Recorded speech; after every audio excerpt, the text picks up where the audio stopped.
tal? Qué gusto saludarlos en este espacio de reflexión de Justicia TV, el canal del Poder Judicial de la Federación. Soy Citlali Pérez y en esta ocasión me acompañan la abogada constitucionalista Natalia Torres Salim y el doctor magistrado en retiro Juan Pablo Gómez Fierro, ambos con muy largas trayectorias a pesar de ser tan jóvenes en temas jurisdiccionales. Bienvenidos, gracias por la entrevista. Gracias por la invitación. Muchas gracias, Citlali. Y bueno, pues el tema que nos convoca es la democracia. En nuestro país estamos pasando por cambios muy importantes y grandes cambios. Y en este sentido, la pregunta que nos convoca también es, ¿está en peligro la democracia en México? Bueno, pues es una pregunta muy interesante, sobre todo en un contexto social, digamos, sumamente complejo. A mí me parece que el concepto de democracia, la palabra democracia, se ha utilizado incluso para servir de base para erosionar la propia democracia, para lastimarla, para debilitarla. Porque tal vez se usa este concepto desde un punto de vista muy reduccionista, de decir, la democracia es un concepto donde la mayoría decide qué es lo mejor para todos. Y como somos mayoría, entonces pues ya nosotros vamos a decidir el rumbo del país. Y no, la democracia es mucho más que eso. La democracia constitucional consta de una serie de instituciones, de valores que hacen reglas de convivencia en una república democrática, desde luego, pero reducirla a su mínima expresión como un concepto en términos técnicos de regla de mayoría, de lo que decida la mayoría, está superadísimo. Y ahorita es precisamente eso lo que ha lastimado mucho a la democracia en México y a sus instituciones. Estamos nosotros atravesando en nuestro país por una reforma de gran calado que fue la reforma judicial. Y en este sentido, como comentaba el doctor, la democracia constitucional está en riesgo. ¿Por qué? Mira, justo como decía Juan Pablo, yo creo que hay una parte de la definición que de pronto se escapa de la democracia, ¿no? Sí es un gobierno de mayorías, pero siempre con respeto a los derechos de las minorías. Y esta parte de brindarle el respeto a los derechos de las minorías, que viene desde todos los mecanismos constitucionales que se prevén para ejercer esa democracia, es lo que se está perdiendo, ¿no? Las elecciones, una elección popular es una parte muy pequeña de algo que significa democracia, ¿no? La democracia implica muchos otros conceptos, implica mecanismos, implica, por supuesto, participación ciudadana, pero también mecanismos para que aquellas minorías puedan ejercer estos mismos y escuchar su voz, ¿no? Y que su voz pueda ser escuchada por las autoridades. Entonces, creo que podemos encontrar que la definición de democracia, como bien lo decía Juan Pablo, está mal contada o está de manera incompleta, porque sí hay una mayoría, pero ¿qué pasa con aquellas minorías que no se sienten cómodas? ¿Qué pasa con aquellas minorías que, por poner un ejemplo, con el tema de la reforma no fueron escuchadas, ¿no? Ni la oposición, ni estudiantes, nadie fue escuchada. La reforma se dijo que iba a pasar con punto y coma, entonces eso aunado a muchas otras cosas sí me hace pensar que la democracia hoy en México está en peligro. Está en peligro. Hoy vemos que la obligatoriedad de la ley está en peligro, la certeza jurídica, que parte de brindar todo eso es también de ser una república democrática. Entonces, creo que por todos esos conjuntos sí está en riesgo. ¿Qué va a pasar, Juan Pablo, con estos grupos a los que no se les ha escuchado, que también forman parte del pueblo, obviamente, y que son, como ya comentábamos, parte de la democracia y parte de este ejercicio, de esta forma de gobierno? Sí. En este concepto o en este abuso del término democrático a partir solamente de la toma de decisiones de mayoría, justamente lo que está en riesgo ahorita es precisamente las minorías. Y en una democracia constitucional, para que funcione debe constar de varios elementos. Como decía Nat, no es como nos la han contado. Una democracia constitucional debe contar, por ejemplo, desde el punto de vista constitucional, con una república en la que exista una división de los poderes, donde existan derechos humanos que sean reconocidos por el Estado, donde existan mecanismos precisamente para la protección de esos derechos. Y desde el punto de vista democrático no es solamente lo que decidimos una mayoría, sino también que existan, por ejemplo, mecanismos de acceso al poder público a través del voto, donde sea igual, universal, donde todos tengan las mismas condiciones, donde exista alternancia y existan distintas visiones. Con esto quiero decir, por ejemplo, que haya una oposición también, que sea escuchada, que existan las minorías y otros mecanismos precisamente para que las minorías puedan hacer valer sus derechos frente a estas decisiones mayoritarias, ¿no? Y esto se ha abordado después de la Segunda Guerra Mundial con una amplia teoría y tal. Y lo que ha pasado es precisamente, estamos regresando a un esquema donde, no, es que lo que decide la mayoría es lo mejor para todos, ¿no? Está muy superado, eso es un concepto de democracia quizá ya muy desgastado y donde los mayores crímenes de la humanidad, y esto hay que decirlo, se cometieron bajo el predicar un argumento democrático, porque somos más, tenemos la razón, y así aplastaron a una gran cantidad de minorías en el mundo y en toda la historia de la humanidad. Practicar un mal concepto de la democracia, ¿no? Porque como volvemos a decir, hubo grupos que se quedaron afuera. Para ti, por ejemplo, ¿qué va a pasar si seguimos ignorando a estas minorías? Yo creo que el acceso a estos mecanismos para poder defenderse se va a hacer mucho más complicado. Creo que con todo lo que se ha llevado a cabo, hoy ya se hizo mucho más complicado. Hoy a eliminar imparcialidad y eliminar acceso a la justicia, y eliminar ese tipo de cosas me parece muy complicado. Y mira, yo creo que todo lo que se ha hecho bajo la premisa de mantenerse en el poder. Yo estoy convencida que nadie haría las reformas constitucionales que se han hecho si creyeran que habrá alternancia. Entonces, me parece muy preocupante, sobre todo porque sí hay una mayoría, que no está tan consciente de lo que está pasando, ¿no? Somos pocas voces las que estamos diciendo esto no está funcionando, y la verdad es que hacer algo distinto va a ser un poco complicado. Entonces, habrá que sacar toda la parte jurídica que viene detrás de esto. Yo estoy convencida que aquí se ha utilizado el derecho como un instrumento político, como un instrumento para un speech político, y creo que va mucho más allá. El Estado de Derecho implica mucho más que los jueces, que son parte primordial, por supuesto, pero también un paso antes, también ese acceso a la justicia, también todo lo que le podemos dar a los ciudadanos como estos mecanismos para defenderse de estos actos arbitrarios. Si estamos poniendo en juicio la democracia y el Estado de Derecho, ¿cómo nos defendemos? ¿Qué va a pasar con estos valores que dieron forma a una forma de gobierno que conocimos por mucho tiempo, que era obviamente nuestro país democrático? Todos esos valores, Estado de Derecho, división de poderes, ¿qué va a pasar? ¿Hacia dónde nos vamos a ir? Hay un debilitamiento que yo advierto a partir de todas estas reformas de los pilares fundamentales de la República. Hablando de división de poderes, pues prácticamente, y lo he dicho, nunca en la historia de México dos poderes se habían dispuesto a destruir al otro. Encontramos también un debilitamiento en los mecanismos de protección de derechos humanos, donde los ciudadanos tenían estos mecanismos para defenderse de los actos arbitrarios de autoridad, se debilitan. Entonces vamos viendo cómo existe un debilitamiento de los pilares fundamentales en los que se cimienta la República. Normativamente ahí están.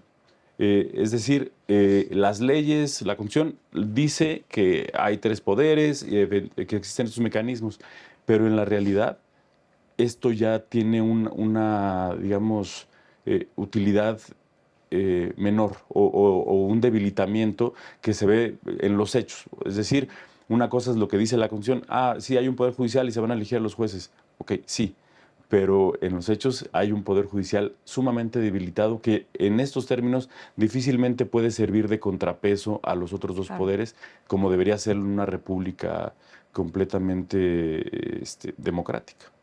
Y en este sentido, el desgaste de las instituciones que en un principio nos dijeron, pues hay que respetar a las instituciones, ¿no? Pero si nosotras mismas las estamos debilitando, ¿cómo podríamos recuperar, lograr que nuevamente tengan el valor que han tenido? Yo creo que va a tomar tiempo y va a ser un proceso interno del régimen. Es decir, todo lo que están haciendo va a caer por su propio peso. O bueno, eso es lo que yo espero, ¿no? Difícilmente veo una posibilidad externa, vamos a decirlo así, porque tienen hoy demasiado poder. Tienen demasiado poder. Entonces, el poder siempre corrompe, siempre. Y de manera interna me parece que eso va a empezar a pesar.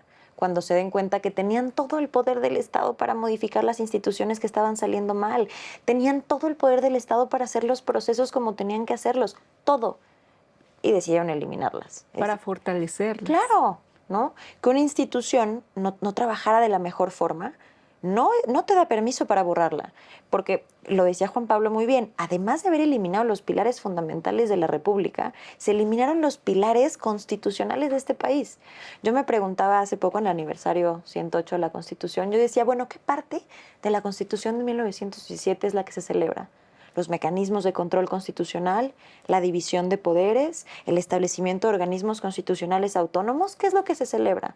Porque entonces todo aquello que se previó en esa Constitución, para varias razones, como mecanismos de minorías, como mecanismos evidentemente democráticos, evidentemente republicanos, ¿qué función tienen hoy? ¿Qué función tiene hoy que el poder en turno crea que la Constitución es un libro que se puede tachar y poner y corregir?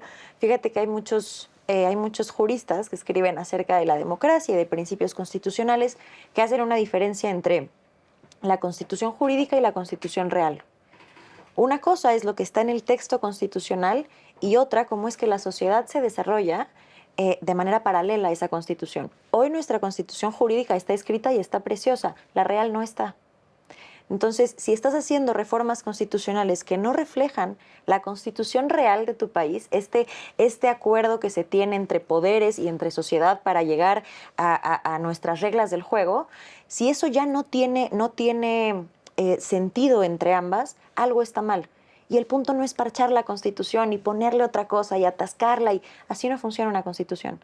Si tienes problemas de base en la Constitución real, en este manejo de tu sociedad, bueno, hay que fortalecer entonces las instituciones, hay que fortalecer muchas otras cosas antes de creer que las cosas se van a solucionar porque tú hagas reformas constitucionales. A mí me da mucha pena cómo han utilizado la Constitución como si fuera cualquier cosa, llenándola, quitándola, parchándola, poniéndole reformas de pronto sin sentido. Creo que no entienden lo que es la Constitución, no entienden qué es el constitucionalismo, que es mucho más grave. Y eso se nota en las reformas. Creo que el punto de partida es en la Constitución real, en nuestra Constitución real. ¿Cómo lo modificamos? ¿Cómo regresamos estas instituciones? ¿Cómo las fortalecemos? Ya no tenemos organismos constitucionales autónomos. Bueno, hay que empezar de ahí.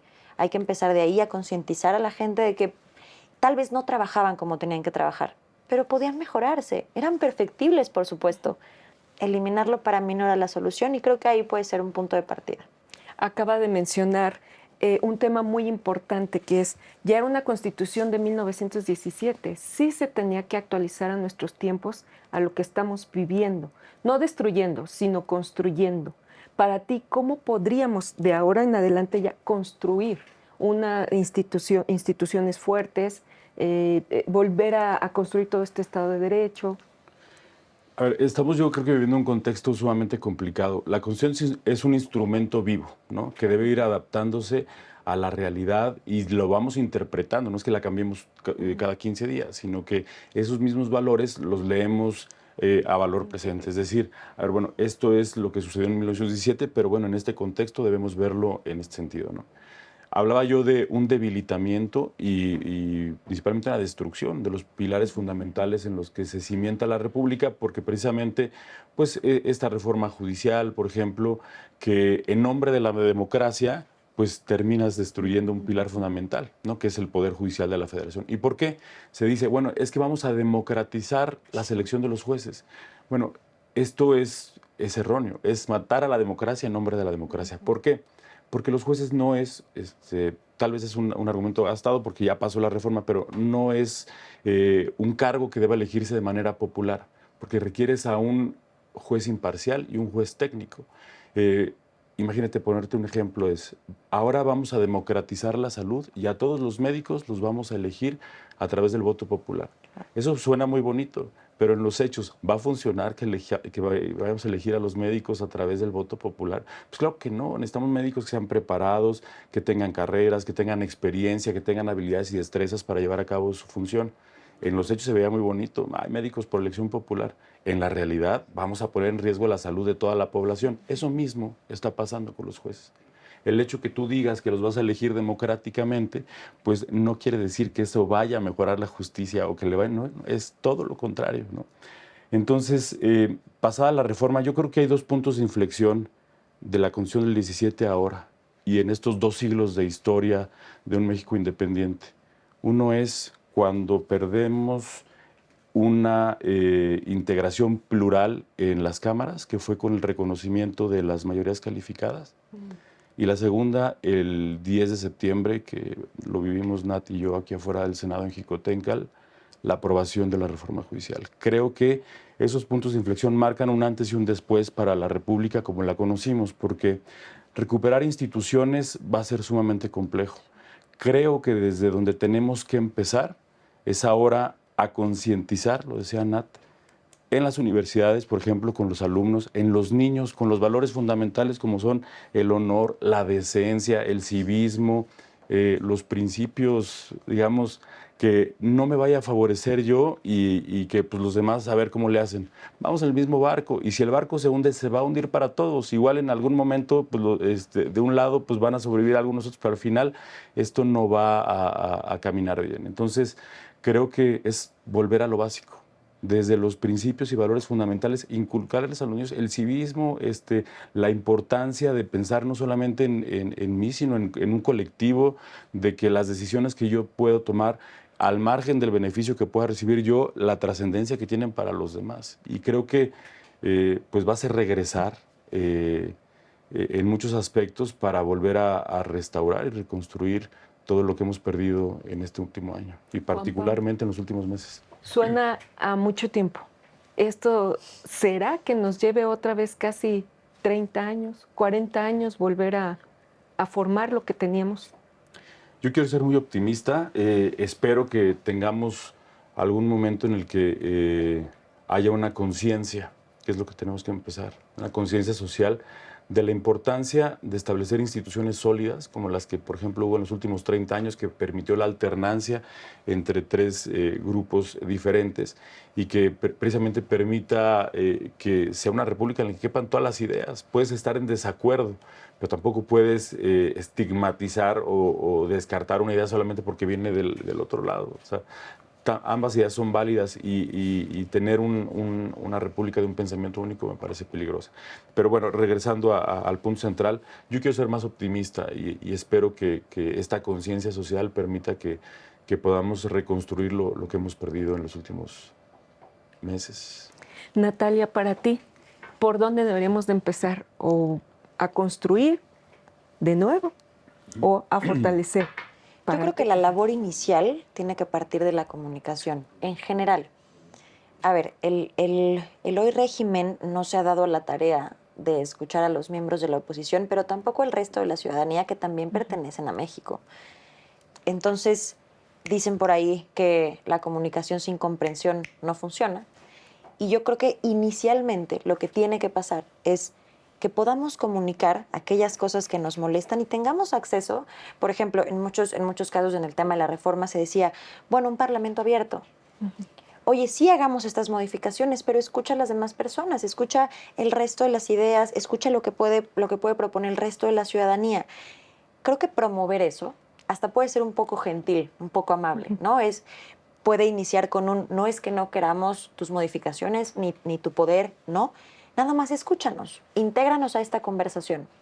También me gustaría que como ciudadanos, como los partidos opositores, fueran un poco más propositivos. Ya tenemos esta realidad, ya estamos jugando con estas reglas del juego. Bueno, busquemos hacer las cosas de una mejor manera. Entiendo esta parte de, bueno, aunque yo proponga, no se me está escuchando. Por mucho que yo quiero proponer cómo le hago. Pero si concientizamos y si tratamos de comunicar esta cosa de poder hablar, de poder decir lo que no nos parece, que tengamos un poco más de propuestas, creo que puede ser interesante, creo que puede ser importante concientizar a la gente. Y ahora creo, si tenemos, o bueno, mínimo así se percibe, ¿no? Como diferentes voces de diferentes grupos parlamentarios que no sentimos con tanto peso como el que nos gustaría, bueno, cada ciudadano desde nuestra trinchera podemos hablar y podemos alzar la voz y podemos concientizar de las cosas positivas que trajo todo esto en mi muy particular punto de vista, fue que temas de justicia y de democracia se bajaron a los ciudadanos, ¿no? Ya era interesante para todos y ya todos sabían que estaba a votarse una reforma al Poder Judicial. Igual y mucha gente no entendía hasta qué punto o qué es el Poder Judicial, pero había una reforma. Y en México hay jueces, magistrados y ministros. Eso me parece maravilloso. Entonces, ahora utilicemos esa información que se tiene y hagámosla de la mejor manera. yo creo que con el tiempo, lo que preguntabas, yo vi la destrucción, o estoy viendo la destrucción de la República, de la democracia y del Estado de Derecho muy rápido, muy rápido. En lo que lleva este nuevo sexenio, se han modificado la Constitución 12 veces. 12. Entonces, la velocidad con la que están haciendo esto me hace pensar de manera muy optimista que va a ser pronto. Lo están haciendo muy rápido y no están midiendo las consecuencias de lo que están haciendo. Entonces, creo que todo lo que pudieron haber prolongado, si lo hacían con más cuidado y con más detenimiento y pensando más las cosas, eso ya no está. Creo de una manera, sí, insisto, muy optimista, que el tiempo puede ser menor porque están haciéndolo con una velocidad nunca antes vista, creo. Hablamos de cierta velocidad, de que se ha hecho un golpe muy fuerte. ¿A quién le va a tocar ahora pues reconstruir o volver a construir, como tú ya al Poder Judicial, ahora con estas personas que llegan a reconstruirlo, a darle forma? ¿A quién le va a tocar? Yo creo que son los jóvenes los que tienen ahora la responsabilidad y la obligación de participar activamente para reconstruir todo lo que hemos perdido. Lo primero que hice yo una vez que culminé mi encargo como magistrado, ahora en octubre del año pasado, pues fue regresar a las universidades y a partir de ahí empezar a crear esa conciencia, decirse a los alumnos de la licenciatura, de los posgrados, en ustedes va a caber la responsabilidad. Nosotros ya vamos a la mitad del tramo, nosotros ya vivimos esta primera parte, nos tocó este punto de inflexión del que platicaba, pero ahora les toca a ustedes, pues si no quieren que sus títulos, les decía yo, terminen ahí como nada más adornando las paredes, les toca participar activamente para reconstruir esto, para recuperar este terreno perdido. Porque además veo que este tipo de cambios se hacen como diciendo, es que aquí me voy a quedar toda la vida, entonces pues ya quito los y debilito tal. Y nunca sabes que puede llegar otro y que puede ser peor de como lo tienes ahorita. Precisamente para eso se diseñó este modelo de instituciones, precisamente para dar cauce y para acotar el poder público. Platicábamos Nati y yo hace unos días de una analogía que alguna vez utilizó Lorenzo Córdoba y que nos gusta mucho, cuando describe el poder, ¿no? Dice, el poder es como el agua y si no lo controlas, pues se desborda. Entonces, ¿qué hacemos en una constitución precisamente para controlarlo? Pues establecemos una división de poderes, establecemos órganos autónomos, precisamente que son estos cauces a través de los cuales va caminando y precisamente no se desborde. Eso se hizo durante los últimos 30 años. Crear órganos constitucionalmente autónomos precisamente para que decisiones que debían ser técnicas no se tomaran a partir de criterios políticos. Un poder judicial fuerte, sólido, independiente, para que al margen de lo que decían los demás, sirviera de contrapeso a los otros dos, para que no se desbordara. Ahora con esto, pues parecería que ya no hay ningún tipo de dique, de contención para que esto no suceda. Desde tu perspectiva, ¿hacia dónde vamos entonces? Ya no va a haber 3 poderes, ya va a haber 2. Una persona que tome las decisiones. Es que ese es el verdadero problema, porque además incluso una persona que esté ejerciendo el cargo puede tener las mejores, digamos... Decisiones. O sea, que puede buscar el bien colectivo, etcétera. Pero lo dijo Nat. Y no lo inventamos nosotros, lo dice el constitucionalismo de hace siglos. El poder corrompe y el poder absoluto corrompe absolutamente, ¿no? Y incluso lo dice Karl Loewenstein, uno de los constitucionalistas que a mí me ha gustado leer. Dice, nunca nadie en la historia de la humanidad que haya tenido un poder omnímodo y sin límites, etcétera, lo ha ejercido con comedimiento. Está demostrado. Entonces, al margen de que una persona pueda tener las mejores intenciones para llevar las riendas de un país, se requiere naturalmente de estas instituciones, de estos mecanismos para darle cauce, porque a veces una decisión que puede tomar puede aplastar a una minoría y para eso están los mecanismos de control constitucional, para eso están los derechos humanos, para eso están los tribunales que hoy han perdido su autoridad, precisamente para darle cauce a esto. Y en un descontrol, los mismos que hoy han autorizado esto también están en riesgo. Sus hijos, sus familias están en riesgo porque esto nos afecta, repito, a todos porque todos vamos en el mismo barco. Muy bien. No me quisiera ir sin preguntarles todo este movimiento de poner a la democracia, del desencanto con la democracia, me atrevo a decir, ¿es nada más aquí en México? ¿Es a nivel internacional? Porque yo he visto varias naciones que como que van en el mismo camino. Yo creo que de manera internacional se tiene la percepción de la democracia muy viciada. Creo que a nivel internacional tenemos varios mandatarios que están debilitando a sus organismos democráticos y a los organismos constitucionales. No quiero dejar ir que escuchaba a Juan Pablo y yo, sobre todo a mis alumnos, trato de siempre dejarles muy claro que el constitucionalismo o el objetivo principal del constitucionalismo, si no es que el más importante, es limitar el poder a través del derecho. ¿Por qué me jacto de decir que, y es a nivel internacional, no están reconociendo lo que significa el constitucionalismo? Porque están debilitando todas las formas que tiene el constitucionalismo de limitar al poder. Y por supuesto que es conveniente, pero digo, lo vemos en México y lo vivimos en carne propia, pero también de manera internacional hay una corriente en la que de pronto los derechos humanos ya no son tan importantes, de pronto las decisiones de las mayorías siempre son las correctas. No solo son mayoritarias, son las correctas. Híjole, eso es muy peligroso.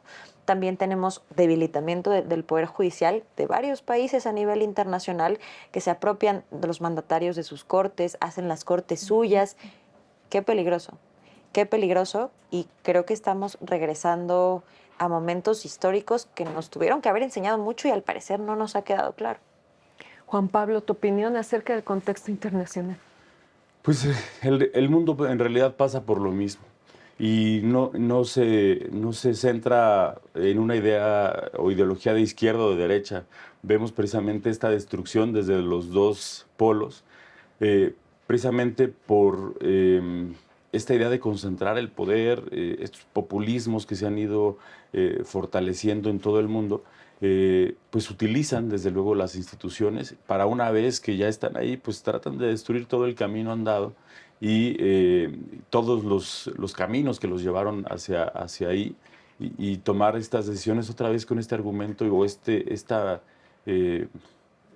utilizar este concepto, vaciarlo de contenido, este concepto democrático para permanecer ahí. La democracia normalmente, por ejemplo, como se concibió originalmente en Atenas, era decir, bueno, las decisiones de la mayoría en beneficio de la mayoría, pero no estaba tampoco reducida a un concepto, digamos, tan genérico como, sí, lo que decía la mayoría, también tenía sus propios límites. O sea, una regla de mayoría, desde luego, tenía la necesidad o la importancia de que estuviera acotado por servidores públicos que estuvieran preparados, que se tomaran decisiones que favorecieran, desde luego, a todos, pero también esta otra parte que se escuchara a quienes no tienen voz, a quienes puedan, de alguna manera, ser afectados por una decisión mayoritaria.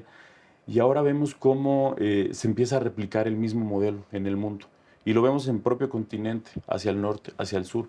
Se están utilizando estos mismos mecanismos democráticos y estos conceptos para después, pues precisamente, debilitar a las instituciones, restarle la autoridad a los tribunales y pues con ello también las reglas de convivencia social. Para eso precisamente están estas normas, para que podamos nosotros vivir en una sociedad que pueda ser lo más armónica posible.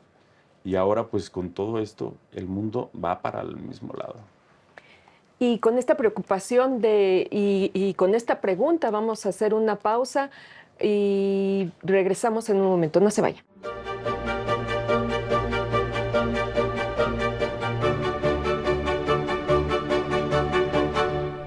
Gracias por continuar con nosotros aquí en Justicia TV y continuamos esta charla con la abogada constitucionalista Natalia Torres Salim y el doctor magistrado ya retirado Juan Pablo Gómez Fierro. Y bueno, nos quedábamos con una pregunta que es, ¿qué pasará ya en este nuevo contexto ante todos estos cambios con los instrumentos de defensa de los derechos humanos que costó años fortalecer? Y que pues ahora estamos ante un nuevo panorama totalmente diferente. Bueno, platicábamos hace unos minutos en este mismo espacio que, por ejemplo, la democracia constitucional no solamente consiste a verla desde este punto de vista muy reducido de la decisión de mayoría, ¿no? Tiene otros elementos como son precisamente la división de poderes, los derechos humanos, pero también estos mecanismos de control precisamente para poder hacer que prevalezcan y defender los derechos humanos, proteger los derechos humanos con tribunales independientes. Entonces vemos que hay un debilitamiento de los dos lados. Los tribunales, por un lado, desde el punto de vista de su independencia y de su autoridad para decidir conflictos, pero también de estos mecanismos de control. Hablamos, por ejemplo, en términos constitucionales de mecanismos jurisdiccionales, cuando vas con un juez, o de los mecanismos no jurisdiccionales, cuando vas, por ejemplo, con las comisiones de derechos humanos. Hoy, los dos están debilitados. Voltamos a ver a la Comisión de Derechos Humanos y no ha servido para los fines que fue creada. Fue creada precisamente para servir de contrapeso al poder público y señalarle las fallas en la protección de los derechos humanos. No solamente no ha hecho eso, sino lo que ha hecho es defender las políticas públicas, posicionarse a partir de una ideología, de un movimiento y pues abandonar su responsabilidad y su vocación de derechos humanos.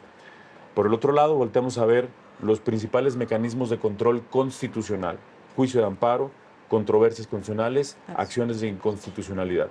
Se fueron fortaleciendo durante los últimos años con medidas de protección no solamente para derechos de naturaleza individual, sino también de naturaleza colectiva que beneficiaran a todos, ¿no?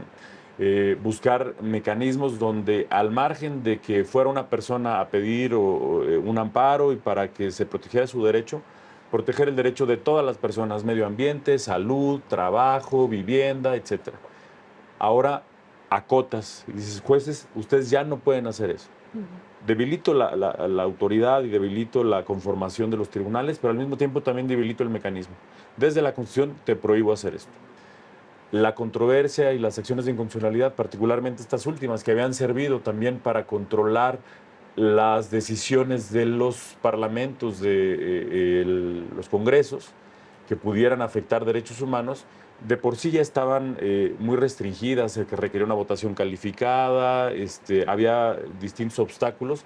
Ahora todavía también debilitas esta parte porque le dices, a ver, no puede haber suspensión, lo que podría generar que se afectaran derechos humanos mientras resuelven los tribunales o la Corte la controversia. Conservas estas votaciones calificadas que difícilmente te van a permitir hacer esta función de contrapeso al poder público, y si le sumas a eso también pues la nueva integración y conformación de los tribunales, al mismo tiempo de lo que ha sucedido en los últimos meses, que estos han perdido su autoridad frente a las propias decisiones que han tomado las autoridades, pues sí vemos un debilitamiento muy importante en este pilar fundamental de la democracia constitucional y por lo mismo pues un riesgo en su conformación. Simplemente escuchábamos hasta hace poco la reforma sobre el amparo, ¿no? Y estas suspensiones generales que prácticamente afectan a muchas personas. ¿De qué forma? A ver, lo platicamos hace un segundo, el acceso a la justicia. Esta característica que tenía la suspensión con efectos generales era muy valiosa porque podías reparar el daño o mínimo mantener todo de forma constante para que no siguieras vulnerando el daño, tanto de la persona como que lo promovió, como para todas aquellas que por cuestiones diversas no tengan ese mismo acceso a la justicia. Es de pronto reiterativo, a mí no me hace ningún sentido. Si podías ampliar y tu visión de protección de derechos humanos era mucho más amplia, teniendo en cuenta una suspensión con efectos generales, a mí la pregunta que me bota de pronto es ¿por qué estamos regresando a analizar las cosas en una perspectiva en la que disminuyamos los derechos humanos? Porque de pronto se entiende que las suspensiones o que el juicio de amparo, porque así se ha dicho a través de la narrativa política, son de pronto un instrumento que utilizan las personas que quieren hacer las cosas mal, que utilizan personas juzgadoras que no están haciendo lo correcto, cuando es un derecho de los ciudadanos. Entonces, una narrativa política que ha utilizado estos mecanismos de control constitucional sumamente importantes y que preservan y mantienen la figura de derechos humanos como la tienen que hacer, de pronto se ve como si fueran algo malo. Entonces, agarramos una narrativa en donde los amparos no son asequibles para todas las personas y a ver, puede ser que sí. Puede ser que nuestro modelo de justicia, no solamente para personas juzgadoras, sino como abogados, como litigantes, tenemos también muchas cosas que reparar, porque por algo la percepción de la justicia no está siendo esta justicia que sea asequible para todos los ciudadanos. Eso es muy cierto. Pero vamos a lo que platicábamos con las instituciones. Tienes todo el poder del Estado para mejorar los procesos que ya tienes, para que la institucionalización de este país valga la pena. Y han pasado muchos años para que el entender que todas aquellas resoluciones que haga un juez van a tener que ser ampliando los derechos humanos o dejando que la persona que esté sujeta a ese proceso goce de la norma o de la ley que más derechos humanos le brinde. ¿Cómo es que llegan a quitar algo que es tan esencial como este juicio de amparo, que además es de las cosas que más elevan a México en temas de control constitucional? O sea, es un juicio precioso y es un juicio que nace con esta intención también de limitar al poder y que las personas tengan este acceso ante actos de autoridad y puedan alzar la voz a través de estos juicios de amparo. Hoy es muy complicado porque tienes una narrativa política que te dice está mal. Hoy incluso por las autoridades, por los otros poderes de la República, pilares de una república democrática, poderes han dicho no voy a acatar suspensiones y ven a una suspensión como un castigo, como un acto hasta como grotesco en contra de esos poderes. Oye, no, es una medida cautelar que es un derecho de los ciudadanos. ¿Quién te da a ti la autoridad, otros poderes, de determinar si se están violando o no se están violando derechos humanos? Eso me parece gravísimo y aplastarlos y aplastar estos mecanismos está teniendo y tendrá un efecto completamente negativo, pero además hay algo que me preocupa mucho. Se está haciendo a través de discursos que políticamente son buenos y que políticamente son rentables y que políticamente venden. Entonces, ahora nos tocará hacer conciencia de una cosa es lo que diga la Constitución. La Constitución puede decir hoy que somos una república democrática. La Constitución hoy puede decir que hay medios de control constitucional. Abramos la Constitución y comparémosla con nuestra Constitución real y veamos qué tanto de ese texto constitucional es cierto. Y veremos que no están empalmados esos conceptos. Ahí es donde hay que trabajar diciéndole a la gente que ese amparo, que esas acciones son derechos que tenemos, son derechos para velar frente a actos arbitrarios, para que nos devuelvan ese gozo de derechos humanos que nos quitaron o que no suceda. Entonces, creo que hay que cambiar la percepción que tiene la gente de la justicia, de nuestros derechos, que hoy tenemos, están un poco lastimados y están en el hospital ahí viendo cómo salen adelante, pero ahí están. Hay que concientizar al respecto. Pareciera que en lugar de empoderar al pueblo, como se ha manejado, se le quieren quitar estos instrumentos, ¿no? Que los empoderan, que los defienden. Completamente. Creo que Nat acaba de dar en el punto fino. El tener una suspensión, ya sea en términos individuales o términos generales, no beneficia al juez, a los tribunales. Quien tiene ese poder es el ciudadano. El ciudadano es el que tiene el beneficio de que obtener una medida cautelar paralice un acto que le afecta al ciudadano, no al juez. Entonces, verlo desde el punto de vista, es que los jueces paralizan las políticas públicas. Sí, pero los jueces no se benefician de esa decisión. El poder y el instrumento es un instrumento al servicio de los ciudadanos, no de los jueces. Y otro punto que también creo que es importante tomar en cuenta es que, por ejemplo, cuando nace el juicio de amparo, hablando de 1842 en Yucatán y como esta modernización que se ha dado en el tiempo, también evolucionó. No es el juicio de amparo que concibió Mariano Otero, que concibió Crescencio Rejón. Es un juicio de amparo moderno porque en su momento ese juicio de amparo tenía un propósito específico: defender derechos de naturaleza individual en un contexto en el que los derechos humanos que estaban reconocidos en la Constitución eran garantías individuales y que naturalmente tenían en contrapartida como puerta de salida una sentencia con efectos relativos para proteger ese derecho individual. Cuando llega 2011, cambiamos el concepto de garantías individuales por el de derechos humanos en sentido amplio. No solamente derechos de una persona, sino derechos de una colectividad, derechos de todos, derechos de solidaridad. Y se establecieron mecanismos para poder hacerlos efectivos ante los tribunales. El interés legítimo, que es un concepto quizá muy técnico, pero que su finalidad era que cualquier persona, sin ser titular de ese derecho individual, pero que estuviera afectada por un acto de autoridad, fuera al tribunal y le dijera al tribunal: oye, me está doliendo que la autoridad haga esto, que ponga una gasolinera cerca de mi casa, una medida medioambiental, y que a partir de eso pudiera obtener una suspensión que no solamente la beneficiara a ella, sino a la colectividad, porque el juicio de amparo cambió.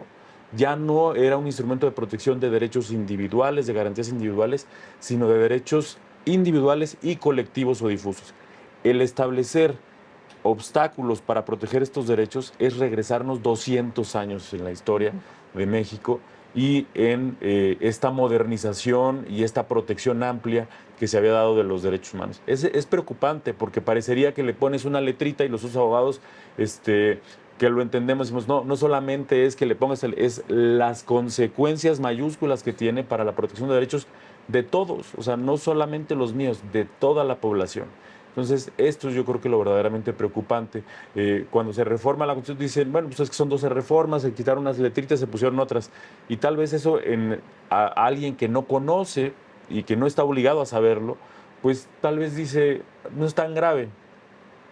Tal vez nosotros que estamos de este lado, pues nos hace gravísimo, porque además algunos autores han dicho, la democracia no se muere de un disparo letal y de una sola vez. O sea, se desangra de poco a poco hasta que terminas por destruir.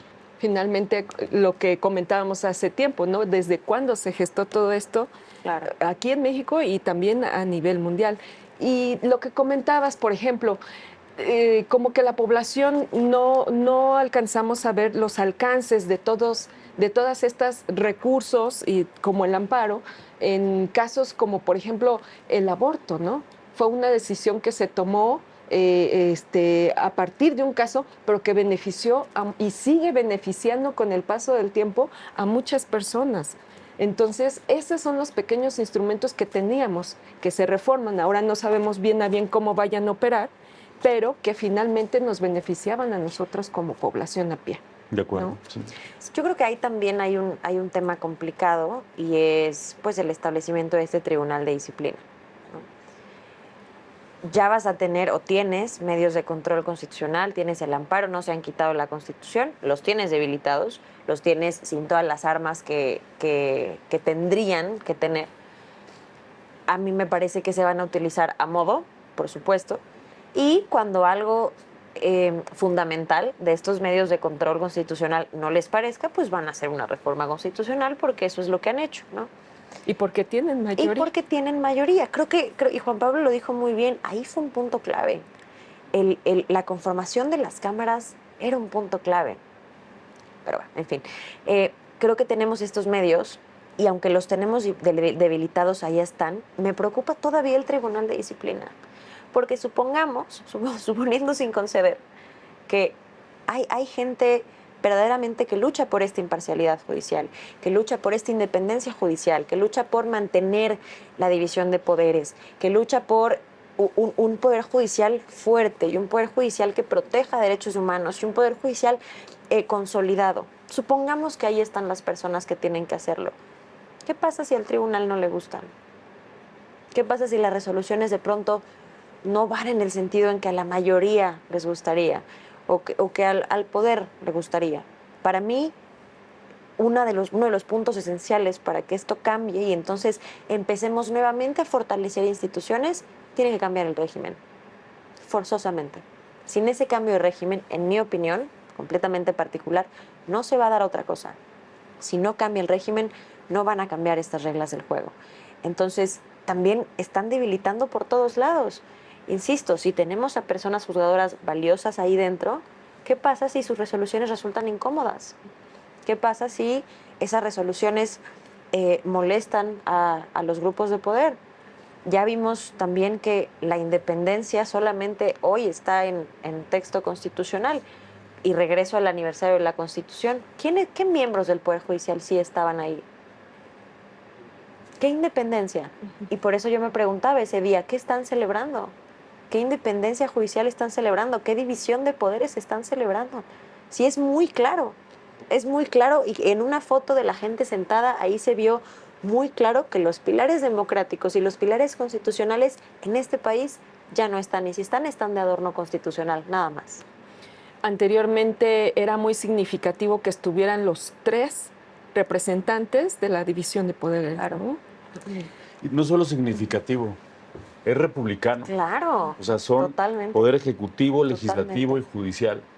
Yo cuando llegaba al tribunal, somos 3 magistrados. Igual un magistrado no me gusta cómo trabaja, no me gusta cómo piensa, pero al momento de sesionar no lo puedo excluir. Los 3 tenemos que sesionar porque institucionalmente así está diseñado. Claro. Podemos tener diferencias, podemos pensar diferente, podemos no compartir lo que dice el otro, es más, nos podemos hasta caer mal. Pero nos sentamos en la sala de sesiones y discutimos los asuntos como 3 integrantes de un tribunal. En un evento republicano como este, son 3 poderes de la Unión que están representados cada uno con ciertos miembros. La presidenta de la República, los presidentes de cada uno de las cámaras y la presidenta de la Suprema Corte. Punto. No es un evento personal, un evento particular, un evento de grupo. Es un evento republicano. Y el que no esté uno de los titulares de uno de los poderes del Estado pone en evidencia un deterioro de la República y de los pilares fundamentales que la cimentan.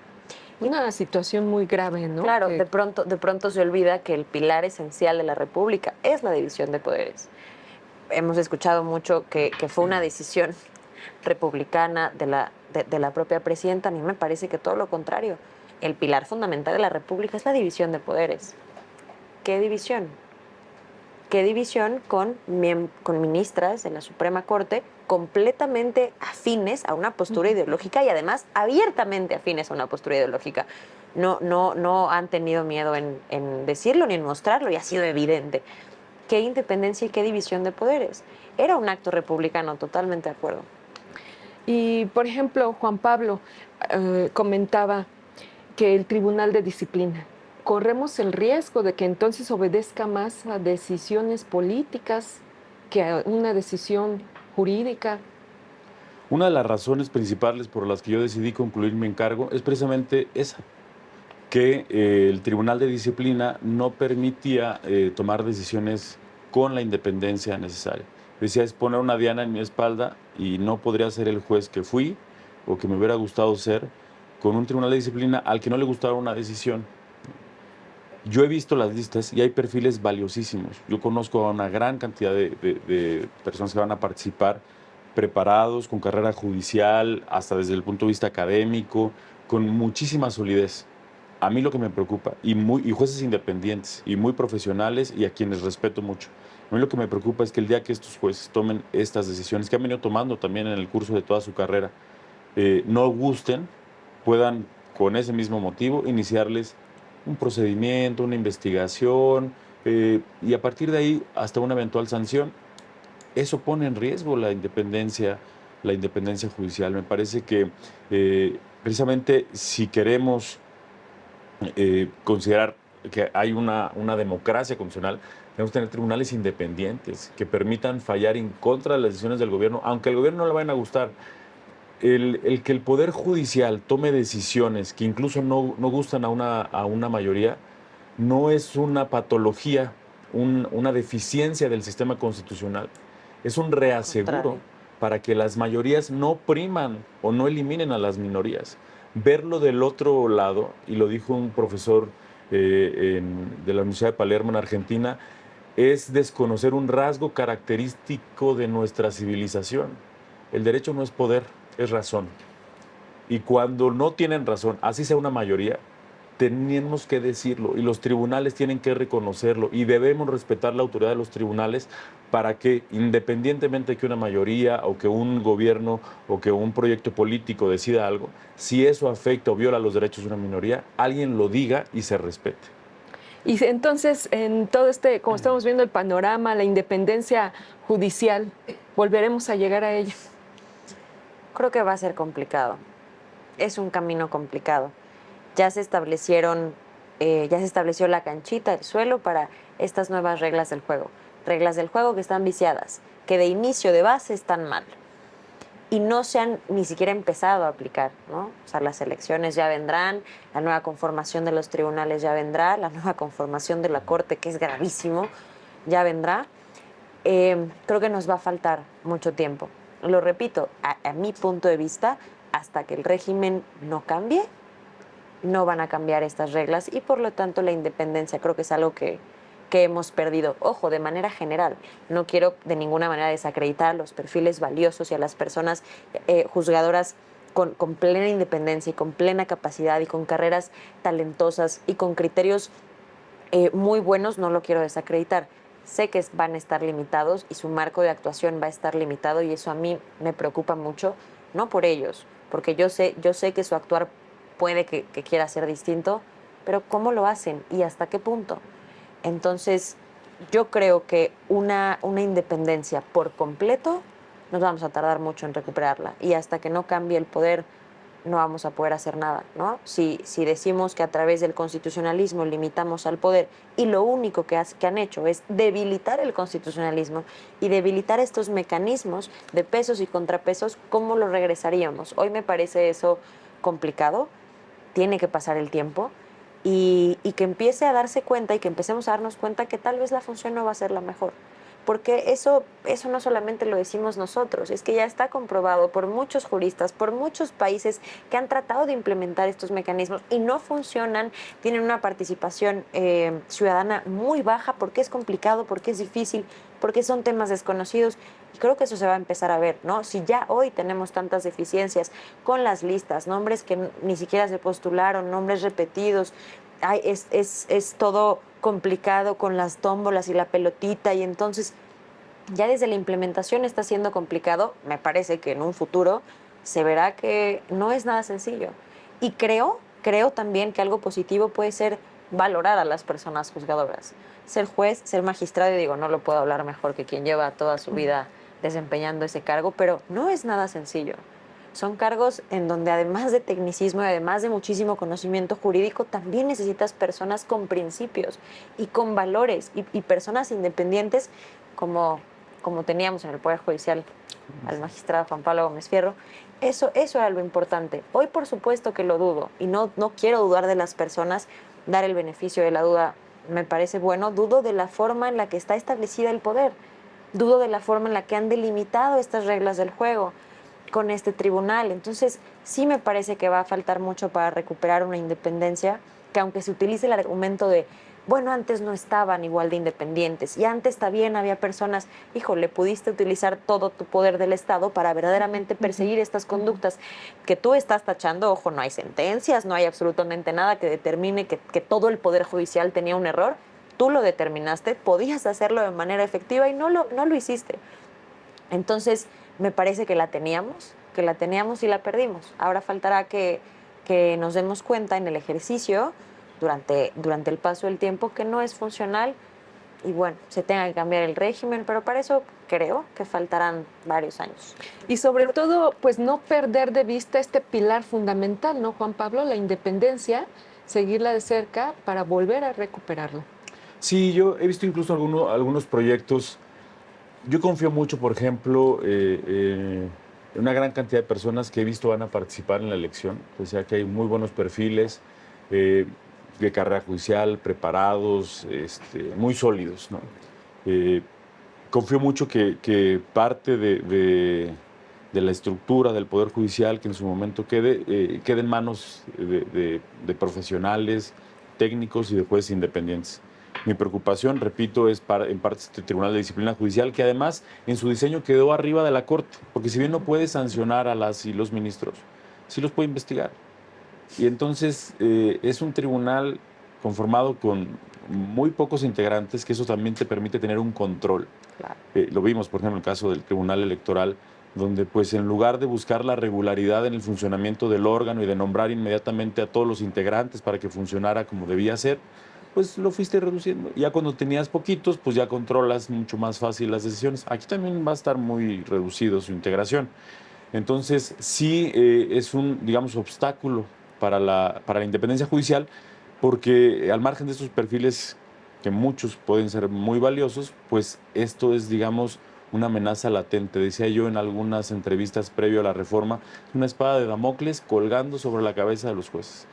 Nadie sabe que el día que va a dictar una sentencia y que esa sentencia no guste, si esa puede ser tu última sentencia. No dudo que va a haber compañeros que van a estar, y perdón que diga compañeros o excompañeros que estarán dispuestos a firmar una sentencia sabiendo, porque debes tener esa conciencia siendo un juez independiente, que puede ser la última. Pero me parece que este debilitamiento ahora quedará en manos de los nuevos jueces. Así como Nat nos recuerda cómo tenemos esta Constitución escrita normativamente hablando y la Constitución real en los hechos, cómo se desarrolla, pues que al margen de este modelo que me parece no es el más adecuado para un poder judicial autónomo independiente, que sean las personas quienes se asuman precisamente con este carácter de jueces independientes y que en la realidad dicten las sentencias que en derecho correspondan, no que beneficien a una, sino que protejan los derechos humanos, que establezcan los límites que están dentro del propio texto constitucional y que sean ellos finalmente quienes asuman su autoridad y su compromiso con la protección de los derechos humanos y la defensa del orden constitucional. Pues ahí están, muchísimos temas quedan todavía sobre la mesa y pues vienen muchos cambios nuevamente, como ya mencionábamos aquí en México y a nivel también internacional. Yo agradezco muchísimo su presencia, Gracias Natalia, muchísimas gracias, Juan Chitlali, Pablo. muchas gracias a ti, gracias por este espacio y a Nat también. Muchísimas brillante. gracias. Pero muchísimas gracias a ustedes también. Soy Citlali Pérez y ya saben, nos esperamos a la próxima.